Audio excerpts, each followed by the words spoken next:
اعوذ باللہ من الشیطان الرجیم بسم اللہ الرحمن الرحیم ام تسألهم خرجا فخراج ربك خير وهو خير الرازقين وإنك لتدعوهم إلى صراط مستقيم وإن الذين لا يؤمنون بالآخرة عن الصراط لناكبون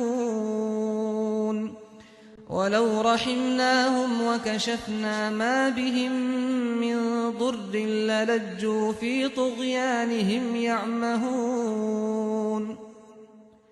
وَلَقَدْ أَخَذْنَاهُمْ بِالْعَذَابِ فَمَا اسْتَكَانُوا لِرَبِّهِمْ وَمَا يَتَضَرَّعُونَ حَتَّى إِذَا فَتَحْنَا عَلَيْهِمْ بَابًا ذَا عَذَابٍ شَدِيدٍ إِذَا هُمْ فِيهِ مُبْلِسُونَ کیا تم ان سے کوئی معاوضہ مانگ رہے ہو کہ جس کے بوجھ تلے یہ دبے جا رہے ہیں؟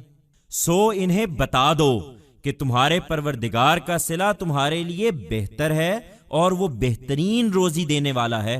اس میں شبہ نہیں کہ تم تو انہیں ایک سیدھے راستے کی طرف بلا رہے ہو، مگر جو آخرت پر یقین نہیں رکھتے وہ سیدھی راہ سے ہٹ کر چلنا چاہتے ہیں، یہ کسی طرح ماننے والے نہیں ہیں۔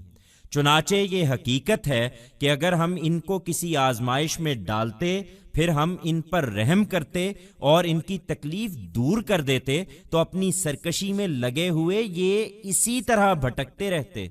ہم نے ان کو عذاب میں پکڑ لیا تھا جو اگلوں میں انہی جیسے تھے، لیکن نہ ان کے دل ان کے پروردگار کے سامنے جھکے اور نہ وہ کبھی گڑ گڑاتے تھے، یہاں تک کہ جب اس طرح کے لوگوں پر ہم سخت عذاب کا دروازہ کھول دیتے ہیں تو دیکھتے ہو کہ اس میں بالکل مایوس ہو کر رہ گئے ہیں۔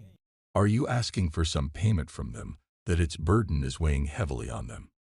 So, tell them, the reward of your Lord is better for you, and He is the best provider of sustenance.